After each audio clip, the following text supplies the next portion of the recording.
tersesat, Ayu. Kau tidak mungkin meraih bintang.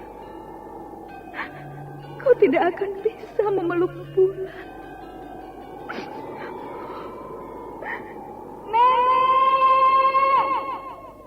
Nenek Raga Runting! Ayu! Ayu!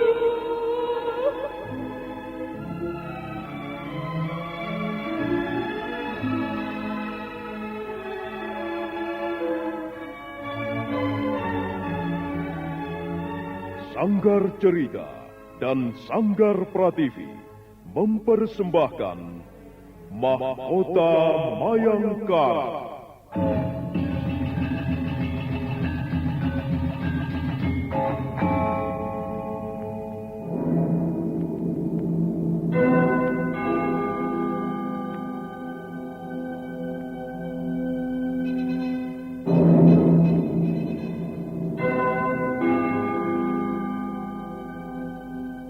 Cerita ini lanjutan dari Tutur Tinular. Kisah berlangsung pada zaman pemerintahan Prabu Jayanegara atau Kala Gemet, Raja Majapahit yang kedua.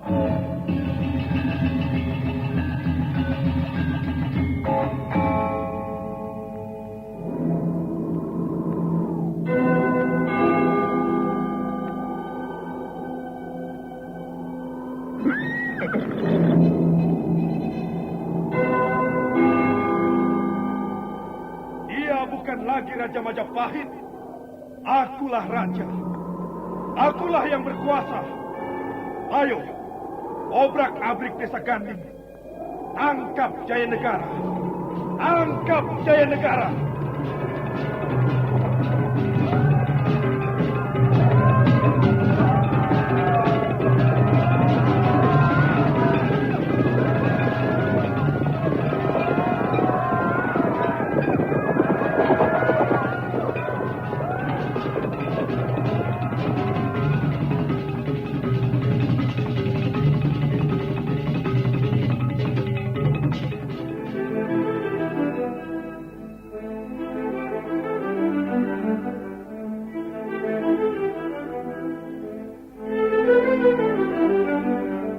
Naskah ditulis dan diolah oleh S. Tijab, hiasan musik dan sutradara C. Ispriyonoka.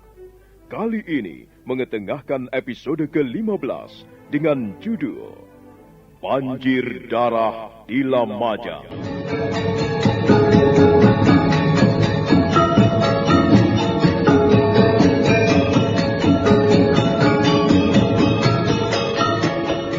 Dalam seri ke-431 ini, didukung oleh para pemain, Edi Dosa sebagai Jayanegara, Eni Kabul sebagai Putri Indreswari, Novia Mandagi sebagai Putri Raja Padmi, Idris Apandi sebagai Ramapati, Yoko sebagai Nambi, Neni sebagai Nyai Patih Nambi, dan Asdi Suhastra, pembawa cerita.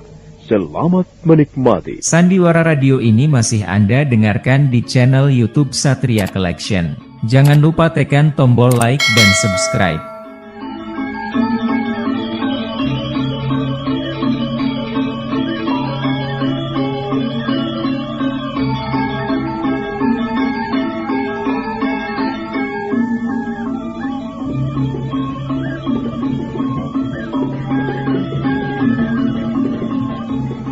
Prabu Jayanegara masih berada di ruangan pribadinya.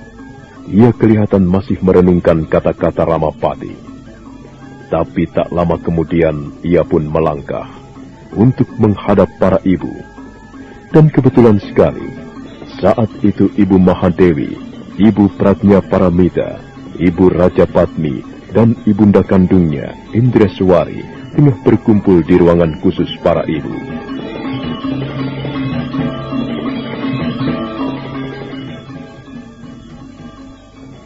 Ampun para ibu, hamba menghadap. Ada apa anakku? Ampun Ibunda Indreswari, ada sesuatu yang ingin hamba sampaikan. Dan juga hamba minta pertimbangan dari para ibu. Bicaralah anakku. Barangkali saja apa yang menjadi kesulitanmu dapat para ibu selesaikan. Baiklah, Ibunda. Hamba bermaksud mengadakan penyerangan ke Istana Lamajang. Dan menurut laporan Eyang Ramapati, orang-orang dari Istana Lamajang bermaksud menyerang Majapahit. Dan sekarang hamba meminta pertimbangan pada para ibu. Oh, jadi orang-orang Lamajang bermaksud menyerang Istana Majapahit. Dan kau ingin memutuskan perang dengan Lamajang? Lantaran laporan dari Eyang Ramapati? Benar, Ibunda. Anakku Jayanegara, menurut pertimbangan Ibunda, sebelum kau menyatakan perang dengan Lamajang, sebaiknya kau pikirkan lagi keputusanmu itu. Kasihan rakyat kecil yang tidak berdosa. Kalau peperangan itu sampai terjadi, tentunya mereka pun akan merasakan kesengsaraan akibat perang yang terjadi. Tapi Ibunda, hamba hanya menyatakan perang dengan Istana Lamajang, tidak dengan rakyat Lamajang. Ibunda mengerti, tetapi akibatnya rakyat Lamajang pasti juga merasakan. Bukan mustahil para prajurit Majapahit yang merasa curiga dengan rakyat Lamajang pasti membunuhnya. Benar, anakku. Kalau sudah demikian, yang berdosa kau juga, karena kau adalah raja, di mana kau dalam hal ini yang menyatakan perang itu. Kasihan rakyat kecil harus menanggung akibat, sementara mereka tidak tahu apa-apa. Tapi Ibunda, hamba benar-benar telah memikirkannya, bahkan mempertimbangkannya dalam-dalam. Sekarang Ibunda bayangkan saja, orang-orang Istana Lamajang telah memperkuat prajuritnya, dan juga telah menyusun kekuatan dengan memugar benteng Pajarakan. Apakah kita akan tinggal diam? Kalau Ibunda boleh tahu, siapa sebenarnya orang yang berani menentang pemerintahan Majapahit itu, Nak? Patih Nambi, Ibunda.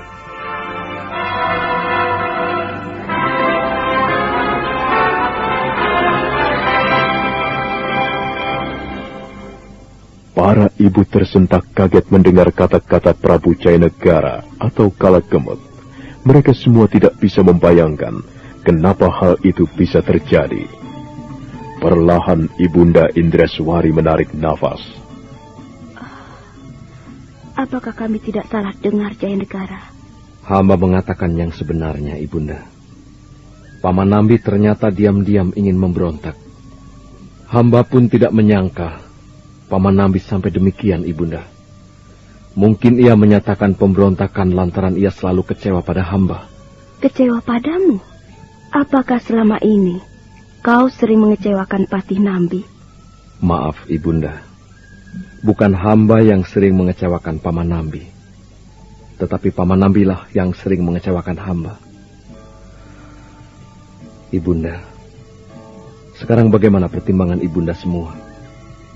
Paman Nambi sudah banyak melanggar perintah hamba sebagai raja. Hamba sebelumnya sudah memperingatkan agar Paman Nambi harus kembali dalam jangka waktu 10 hari. Tetapi dia tetap tidak mau kembali, Ibunda. Dan yang kedua, seperti yang hamba kemukakan tadi, Paman Nambi telah berani memugar benteng Pajarakan untuk kekuatan bala tentaranya. Nah, sekarang bagaimana pertimbangan Ibunda semua? Kalau memang demikian kenyataannya, kau tidak bersalah jika memutuskan perang dengan Lamajang. Tetapi apakah kau pun telah meminta pendapat dengan para pejabat istana? Terutama meminta pertimbangan para pejabat istana yang tergolong tua, seperti Aryatada. Semua para panglima Majapahit setuju. Juga Paman Aryatada. Kalau memang demikian, aku pun setuju. Bagaimana dengan kau, Kanda Indreswari?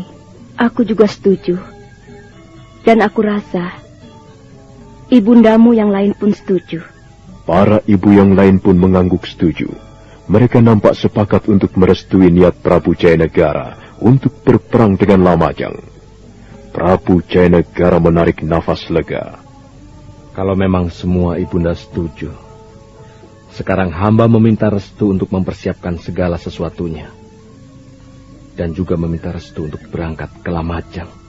Ibunda merestuimu. Ibunda juga merestuimu. Setelah para ibu merestui, Prabu Jayanegara segera membungkuk hormat, dan setelah itu ia pun segera meninggalkan ruangan itu.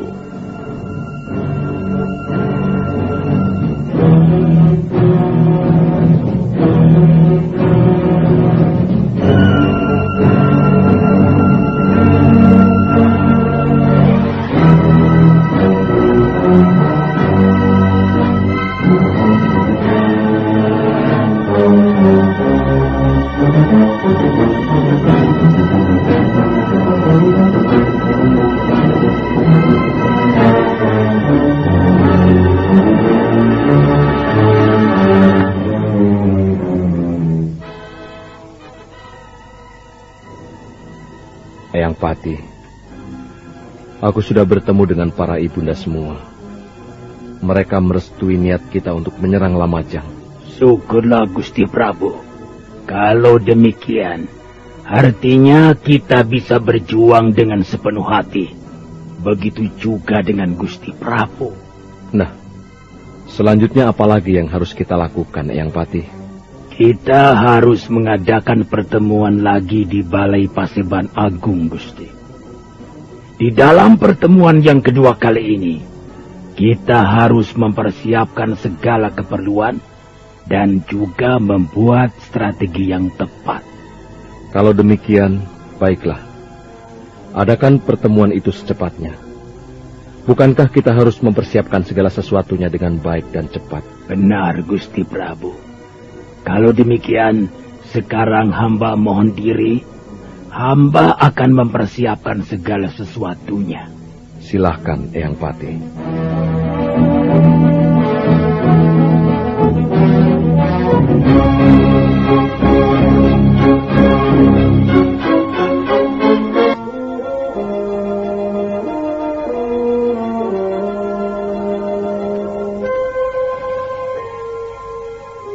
Para pejabat istana sudah berkumpul semua di Balai Paseban Agung, termasuk juga dengan Prabu Jayanegara.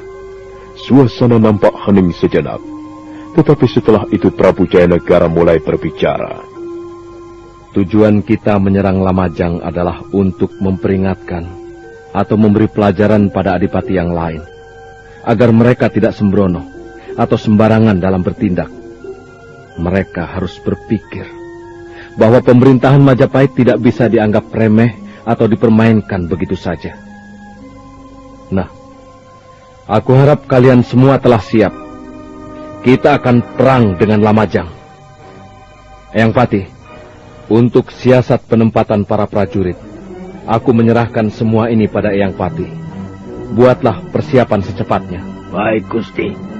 Hamba akan mempersiapkannya sematang mungkin. Apakah ada pendapat lain yang ingin disampaikan oleh kalian? Bicaralah sebelum kita memulai persiapan untuk menyusun peperangan. Satria Collection bawa hiburan dengan gaya yang tak pernah padam. Jangan ragu, klik subscribe, jadikan harimu lebih hidup. Ya, bicaralah saudara-saudara sekalian. Kita di sini tidak perlu sungkan-sungkan. Mumpung segalanya baru akan disiapkan. Aku rasa kalau pendapat kalian itu baik, tentunya Gusti Prabu akan sangat berterima kasih sekali. Semua hadirin diam. Mereka hanya menundukkan wajahnya ke lantai ruangan Balai Paseban Agung. Setelah ditunggu beberapa saat tak juga ada yang bicara. Akhirnya Sang Ramapati mengembalikan suasana rapat itu pada Prabu Jayanegara. Ampun Gusti Prabu. Kelihatannya mereka tidak mempunyai pendapat apa-apa. Mungkin mereka setuju semua apa yang telah Gusti putuskan. Coba tanyakan sekali lagi, Eyang Pati. Baik, Gusti Prabu. Saudara-saudara sekalian, kalau kalian diam, artinya kalian semua setuju dengan apa yang telah disampaikan Gusti Prabu.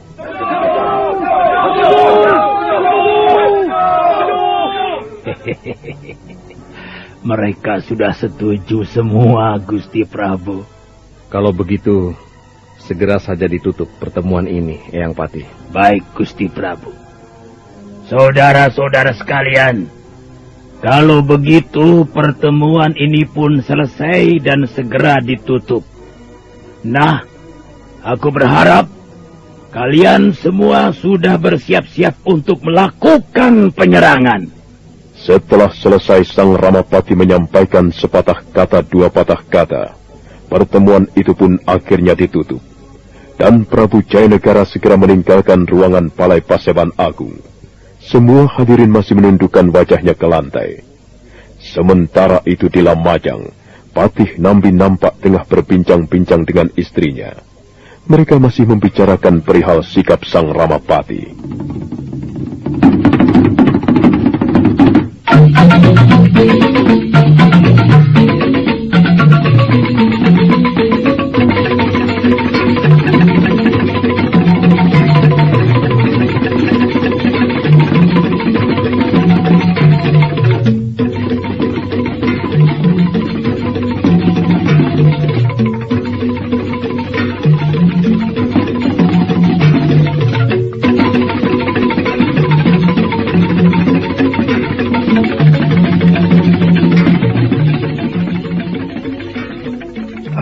Aku jadi bingung dengan sikap Kakang Ramapati terhadapku, Nyai.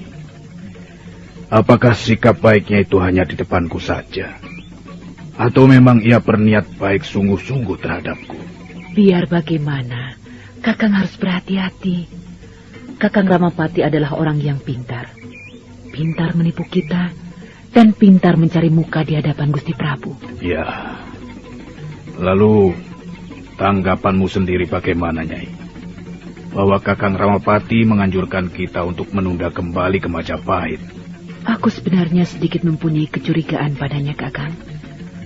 Tapi, ya, kita memang lebih baik menunda dulu untuk kembali ke Majapahit. Percuma kalau kita kembali.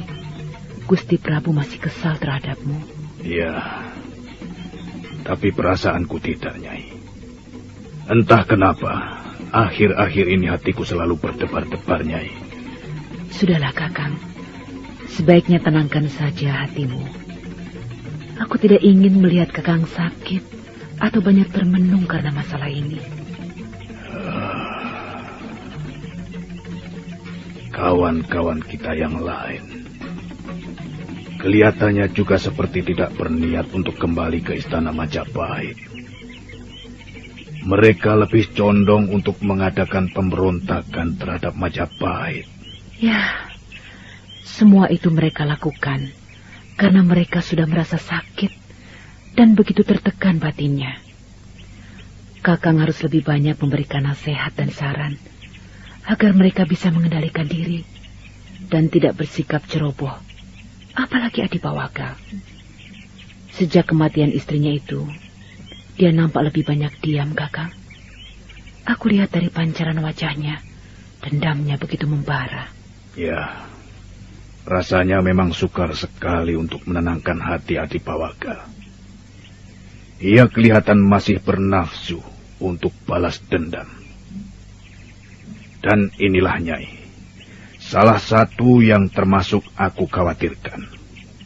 Aku takut ia bersikap ceroboh.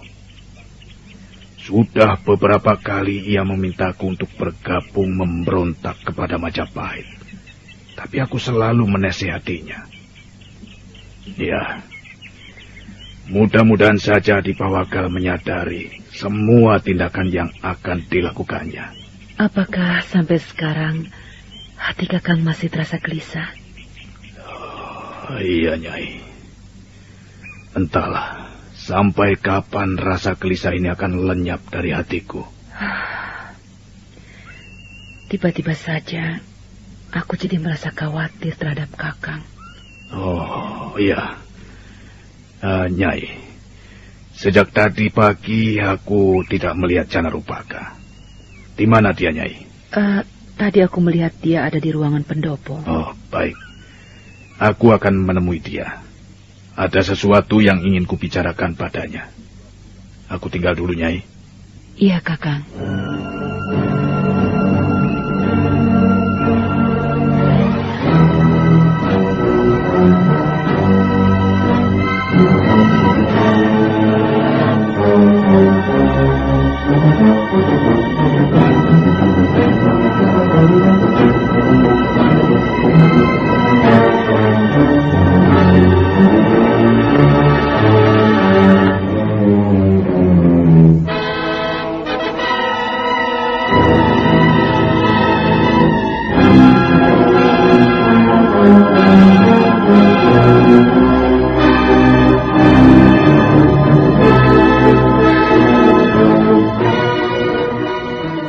Perlahan matahari mulai menggelincir ke langit barat.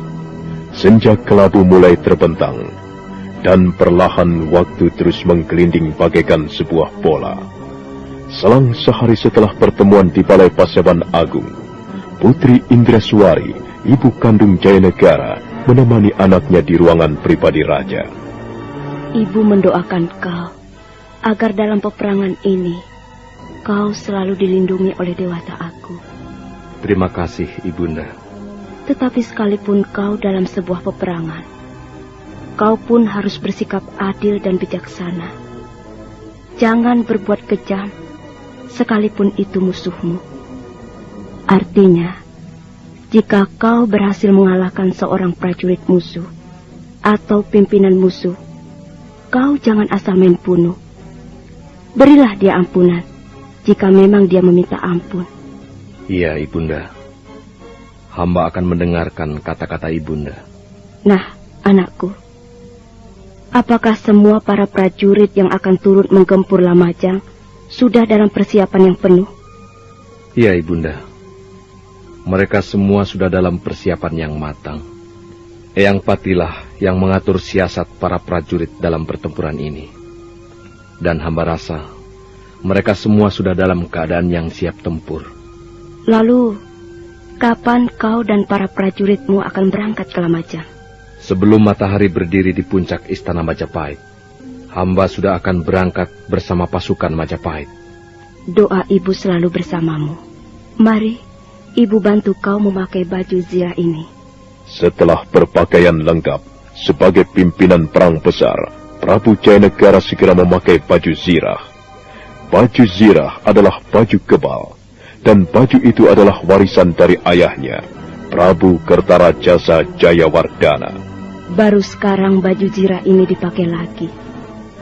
Mudah-mudahan baju ini dapat melindungimu dari bahaya senjata tajam yang mengancammu. Terima kasih, Ibunda. Sekarang hamba mohon doa restu Ibunda untuk berangkat ke medan perang. Iya, berhati-hatilah anakku. Dengan perasaan penuh kasih sayang, Putri Indraswari memeluk anaknya. Butiran-butiran bening dari kelopak matanya mulai menetes satu persatu. Dan setelah itu, Prabu Jayanegara membungkuk hormat. Sudahlah anakku, berangkatlah. Doa ibu bersamamu. Terima kasih, Ibunda. Hamba mohon diri.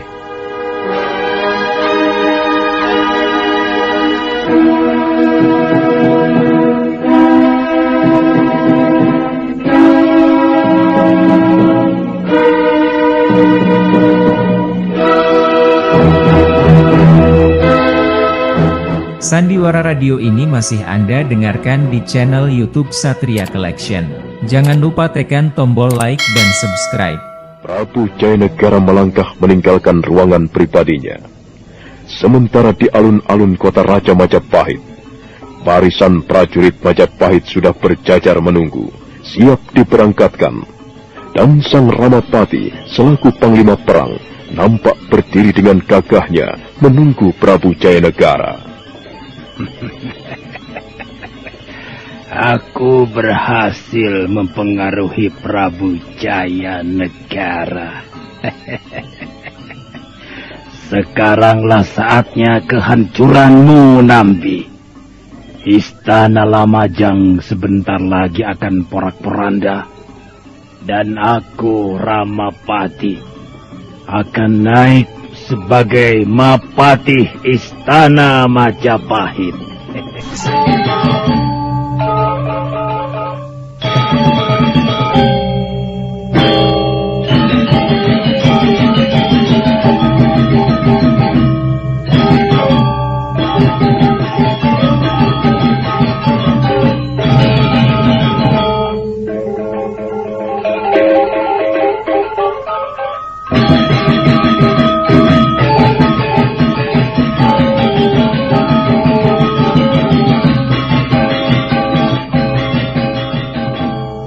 Prabu Jayanegara melangkah meninggalkan ruangan pribadinya. Kemudian ia segera pergi ke alun-alun dengan dikawal 40 orang prajurit pengawal pribadi. Di sana barisan prajurit sudah berjajar menunggu, siap diberangkatkan. Rakuti, Rasemi, Rawedeng, Rabanyak, Rapangsa, Rayuyu, dan Ratanca ikut serta dalam barisan itu. Sementara Sang Ramapati, laki-laki tua itu berdiri dengan gagahnya menunggu Sang Prabu Jayanegara datang.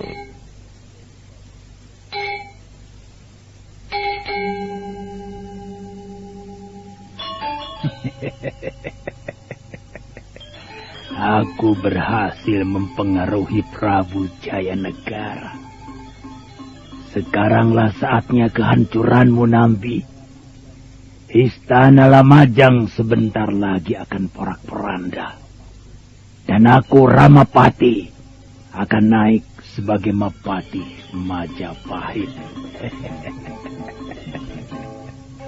Ratanca, kau harus ingat bahwa kau tidak boleh berada jauh-jauh dari Gusti Prabu di saat kita mengadakan pertempuran. Hamba Gusti. Lalu bagaimana dengan segala perlengkapanmu? Apakah ramuan-ramuan yang diperlukan sudah kau siapkan? Sudah, Gusti. Semua keperluan ramu-ramuan sudah hamba siapkan. Bagus. Perlengkapan seperti itu memang harus dipersiapkan dengan matang untuk menjaga kemungkinan yang terjadi. Ya, sudah. Setelah Sang Ramapati memeriksa semua perlengkapan para prajurit, kemudian ia pun kembali ke tempatnya semula. Dan tak berapa lama kemudian, muncullah Prabu Jayanegara bersama 40 orang prajurit pengawal pribadinya. Prabu Jayanegara kemudian segera menghampiri Sang Ramapati.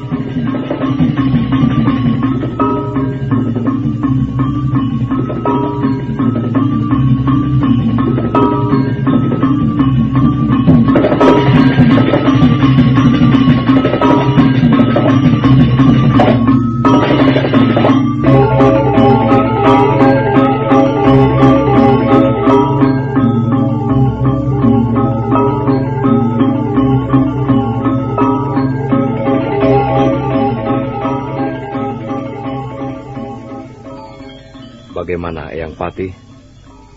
Apakah semua perlengkapan para prajurit sudah siap semua? Ampun, Gusti. Semua perlengkapan para prajurit sudah lengkap semua. Dan mereka siap diberangkatkan. Baiklah, Eyang Patih. Kalau begitu sekarang juga kita berangkat. Baik, Gusti Prabu. Pasukan prajurit Istana Majapahit. Sekarang juga kita berangkat.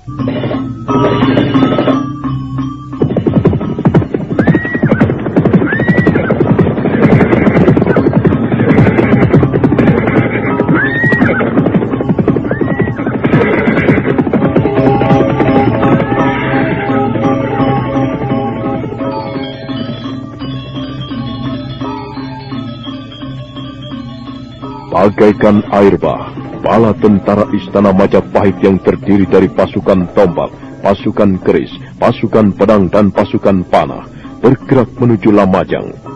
Warga kota raja yang melihat pasukan ini bergerak, semua tak berani mendekat, kecuali hanya melihat dari jarak yang cukup jauh.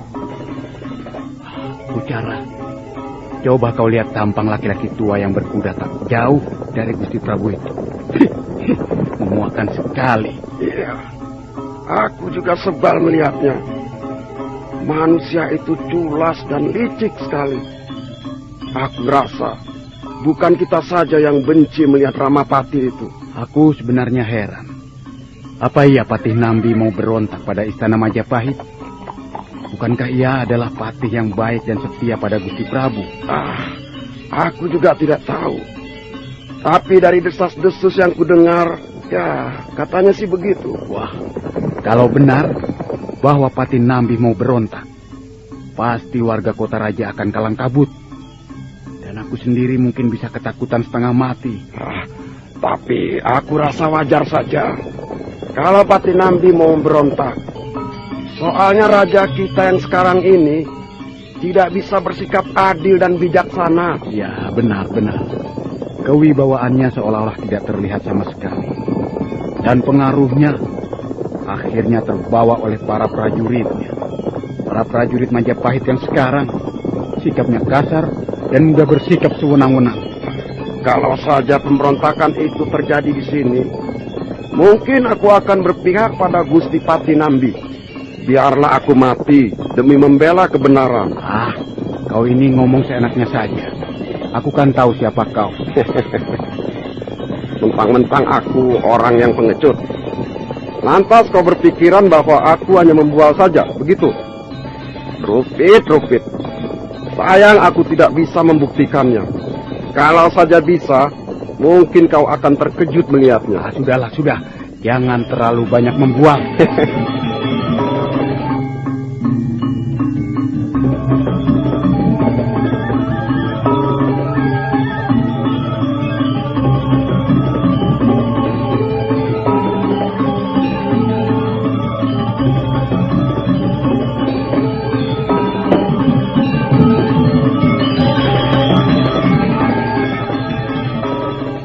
Setelah bala tentara Majapahit meninggalkan alun-alun kota raja, suasana di tempat itu kembali sepi.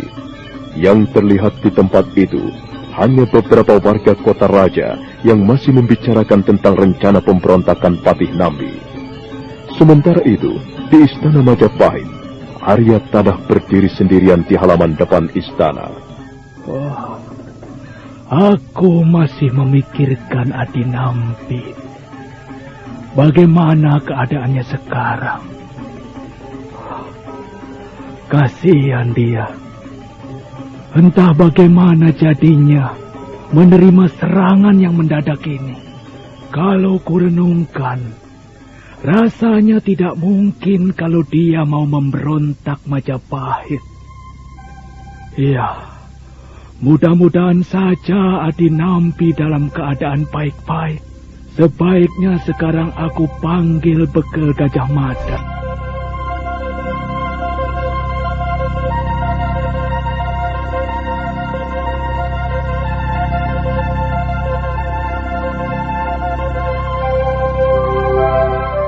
Sandiwara Radio ini masih Anda dengarkan di channel YouTube Satria Collection. Jangan lupa tekan tombol like dan subscribe. Ada apa Kakang Arya Tadah memanggilku?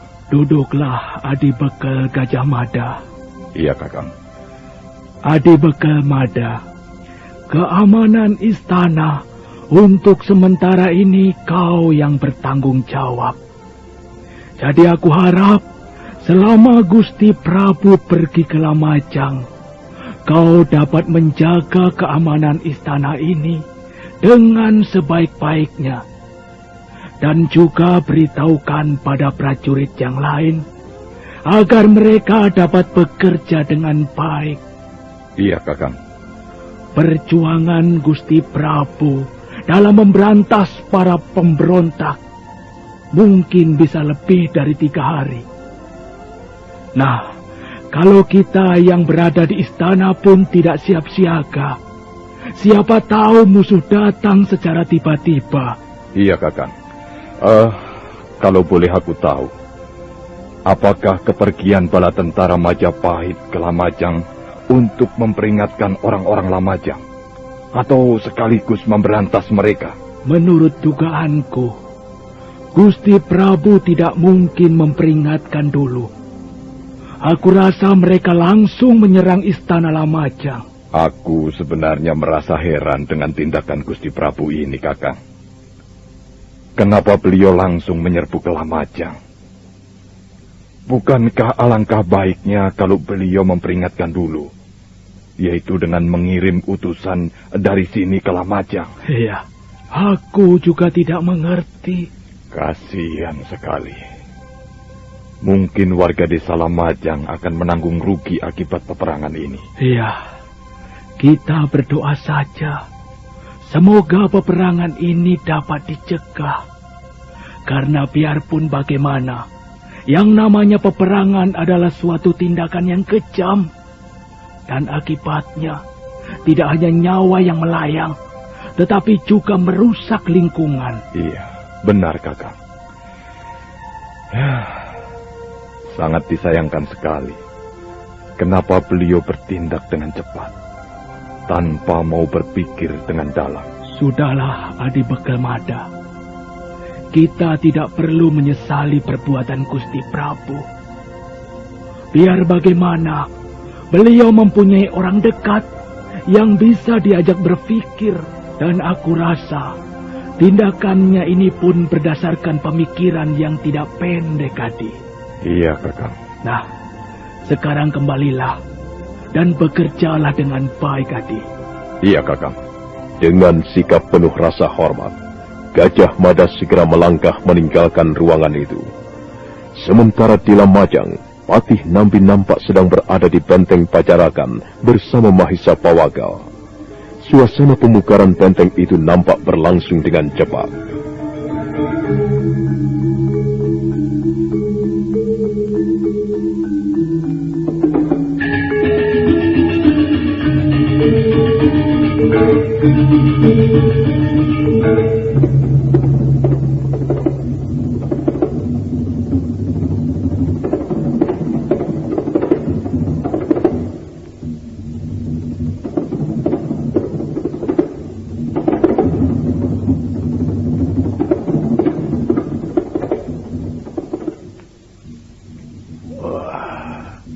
Bukan main.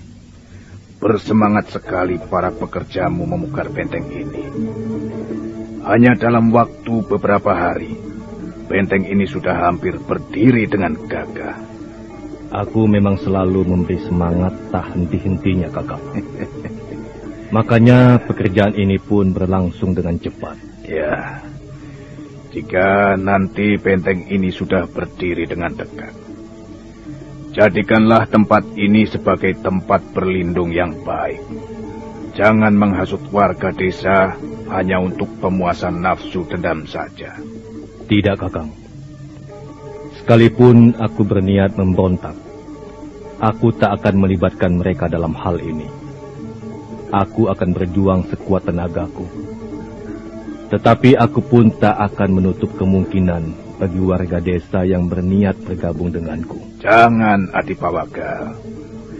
Sekalipun mereka berniat bergabung tanpa pamrih, kau harus mencegahnya. Karena mereka tidak tahu apa-apa. Aku tidak mempunyai prajurit, Kakak. Apakah aku salah jika aku membutuhkan tenaga sukarelawan? Kau tidak salah, Adipawagal. Tetapi kau pun harus berpikir panjang. Kasihan mereka. Bukankah aku sudah berkali-kali katakan, bersabarlah. Aku akan membantumu. Tetapi kita pun harus melihat perkembangannya dulu. Aku tidak mau bertindak sembarangan. Kalau akhirnya akan merugikan kita juga. Nah, bersabarlah. Karena hanya orang-orang yang sabar yang menang dalam bertindak. Sekarang yang perlu kau pikirkan. Lanjutkan saja pemukaran benteng Pacarakan ini sebaik-baiknya. Iya, Kakang. Sambil menepuk pundak Mahisa Pawagal, Nambi pun mengajaknya untuk melangkah. Keduanya terus melangkah melihat suasana benteng itu. Sesampainya di kuburan Hatrini, Mahisa Pawagal menghentikan langkahnya. Wah, kelihatannya kau selalu merawat kuburan istrimu dengan baik, Adipawagal. Iya, aku memang selalu merawatnya. Aku benar-benar sangat mencintainya. Maka sekarang aku sangat kehilangan sekali, Kakang. Jika aku merasa rindu dengan Hatrini, aku selalu datang kemari dan duduk sampai larut malam di samping kuburannya. Kita memang tidak menyangka kalau waktu akan berubah begitu cepat. Satu persatu orang-orang yang kita cintai pergi begitu saja. Entah kapan giliran kita akan menyusul mereka. Iya, jika aku mengingat kematian istriku ini, rasanya ingin sekali cepat-cepat menyusulnya, Kakang. Aku sudah bosan dengan hidupku sendiri. yang diliputi oleh rasa dendam. Sepertinya dendam ini tak akan berakhir kalau hidupku sendiri belum berakhir. Nah, kau sudah mulai putus asa, Adipawaka. Sejak kematian istriku, aku memang sudah putus asa, Kakang. Putus asa dengan segala hal. Juga dengan hidup ini. Makanya aku tidak takut untuk menghadapi kematian. Adipawaka, kau harus ingat bahwa putus asa adalah suatu dosa. Karena dengan putus asa, manusia pasti lupa dengan Yang Maha Kuasa. Kau harus menerima ini semua dengan rela. Karena musibah yang diberikan pada kita adalah suatu cobaan. Dan cobaan pasti akan dialami oleh makhluk yang namanya manusia. Kalau memang ini cobaan, kenapa harus istriku yang mengalami nasib sial ini, Kakang? Sang Hyang Agung tidak memilih siapa yang akan diberikan cobaan. Perjalanan hidup ini sudah ditentukan pada garis hidup manusia masing-masing, Adipawaka. Kau bisa berkata begitu. Kenapa harus istrimu yang mengalami nasib buruk ini? Kenapa bukan kau? Mungkin juga sebaliknya. Jika kau yang mati, istrimu pasti akan berkata, kenapa bukan aku yang mati? Nah, lebih baik sekarang terima saja semua ini dengan hati yang tabah. Yang salah pasti ada balasannya. Dan yang tidak bersalah pasti ada ganjarannya. Perlahan Mahisa Pawagal melangkah mendekati kuburan istrinya. Kemudian ia pun jongkok sambil menundukkan kepalanya. Nambi lalu melangkah mendekatinya sambil menyentuh pundaknya. Adipawaka. Iya, Kakang. Hari sudah mulai gelap. Ayo, kita kembali ke pondokmu. Apakah Kakang akan kembali ke Istana Lamajang? Ya, aku harus kembali. Aku khawatir istri dan anakku menanti di sana. Baiklah, kalau begitu, Kakang.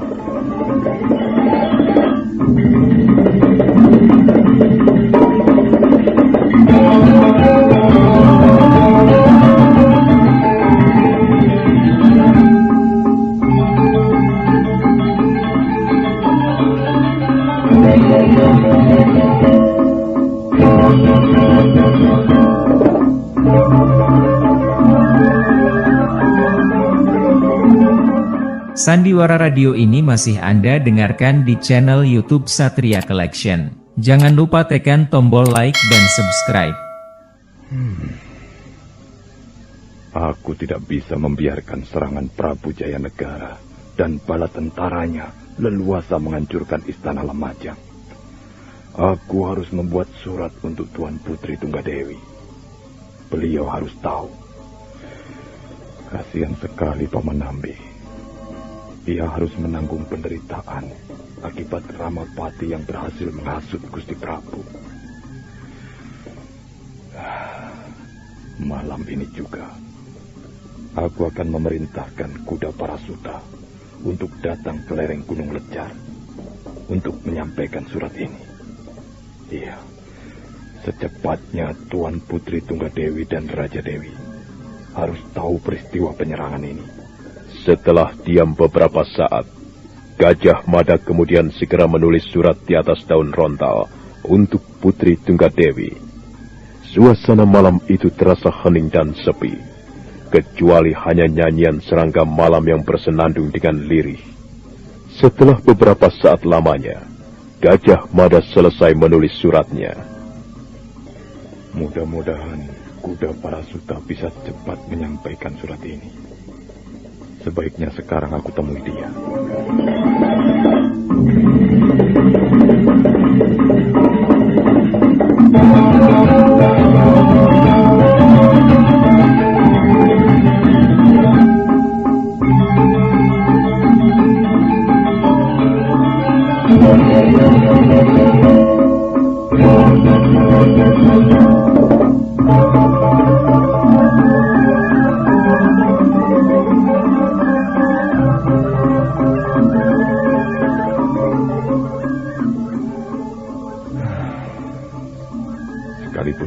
Suasana malam ini terasa hening dan sepi. Tapi aku merasakan sebuah ketegangan yang akan berlangsung. Suasana istana Majapahit sekarang ini memang terasa pengap dan kurang menyenangkan. Entah sampai kapan ketegangan ini akan berakhir. Surat ini harus segera sampai pada Tuan Putri Tunggadewi sebelum pasukan Gusti Prabu mendekati wilayah Lamajang. Ya, aku rasa kuda Parasutalah orang yang tepat untuk membawa suratku ini.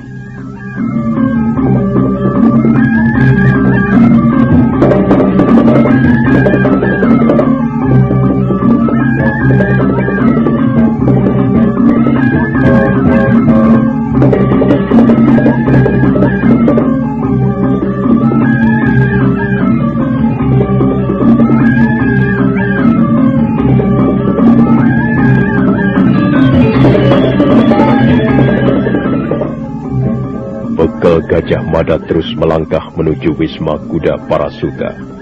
Tetapi rupanya ia tidak menyadari ada seseorang yang tengah membuntutinya dari belakang.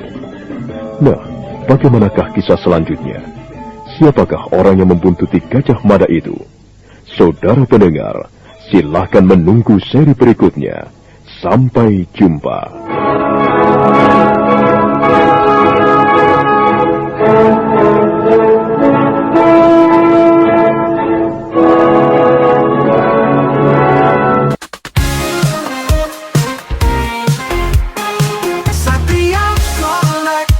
Bawa hiburan dengan gaya yang tak pernah padam. Jangan